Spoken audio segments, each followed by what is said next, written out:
You can't break a man the way you break a dog or a horse. The harder you beat a man, the taller he stands. To break a man's will, to break his spirit, you have to break his mind. Men have this idea that we can fight with dignity, that there's a proper way to kill someone. It's absurd. It's anesthetic. We needed to endure the bloody horror of murder. You must destroy that idea. Show him what a messy, terrible thing it is to kill a man, and then show him that you relish in it. Shoot the wound, then execute the wounded. Burn them. Take them in close combat. Destroy the preconceptions of what a man is, and you become their personal monster. When they fear you, you become stronger. You become better. But let's never forget, it's a display.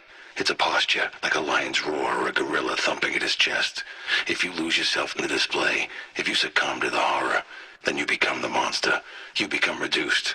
Not more than a man, but less. And it can be fatal.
5 minutes, calling it an airsoft war.